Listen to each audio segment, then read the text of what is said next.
are you, Jerry? Good. How are you? Awesome.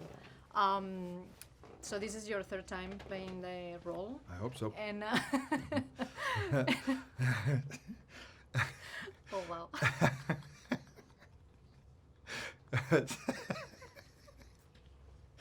Oh my. Okay, so I was wondering if it makes things easier, the fact that you've played the role already. Yeah. Before. Easier because I know the character, I know the franchise, I know what we're trying to drive at, the different directions we're taking. Harder because I go, I'm going to get beaten up again, and I don't know if I can go through it this time. But yeah, it's fun to go back and play a character, but always take it in a bit of a different direction. I feel each movie's had its own separate personality, but this one we really went way deeper. It's a much more sophisticated idea, I feel. You know, more intelligent and more involved and more emotional. Mm-hmm. There was a sentence, I don't know who says it in the film, but that says you can go to war for your flag or for money. And I was wondering if you really think there's a difference. Say that again. To go to war for money or for your flag. For your flag, yeah. So if there's an actual difference, you think, when two countries go to war.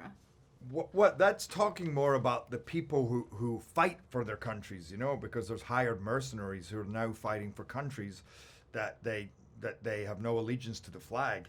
So yeah, I mean, I don't know what my opinion is on that, because I understand that if somebody needs a force, they may have to hire from outside, but at the same time, nobody's going to fight in the way they would if they are actually fighting with the passion of their homeland. Yeah. The plot is quite twisted somehow. Do you think that sometimes reality can surpass fiction, or not really? Look at the world that we live in nowadays, and the daily things that we hear from the top of this country. It's you couldn't. Can you imagine somebody? This is like we're living in a Twilight Zone right now. This is like an episode of the Twilight Zone. And if somebody had written this a few years ago, they go, "Stop it! Yeah. Nobody's not even, even as a fantastical action, nobody's going to believe what is going on." So no, I actually think in some ways our movie is not that crazy. Yeah. I saw you going with your fellow Scotsman, Magnus McFarlane. He's in a Oh yeah, Magnus. Oh yeah. Yeah, I Oh, wanted sorry. you to talk about it a little bit, because I find it very interesting, Mhm. the charity thing. So Yeah, if you can yeah. talk a little bit about it. Oh, so I mean, I Magnus and I met many years ago. My mum used to talk about him all the time, saying this is an amazing man, and he runs this charity called Mary's Meals, and they feed children all over the world in poor countries, especially in Africa and India and Haiti, and then coincidentally he was nominated as one of CNN's heroes, and I was asked to present the award to him, to introduce him. That's how I met him, and we became fast friends.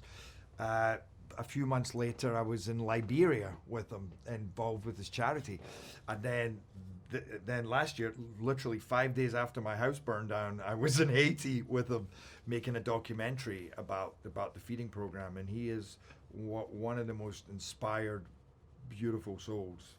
And it's just, I love hanging out with them. Those journeys, I tell you, I get a lot more out of them than I put into them, I'm sure, because it's really, like for instance, he was surprised that my house had just burned down, and then I did a charity event to raise money, and we did it 5 days after the fire in Malibu.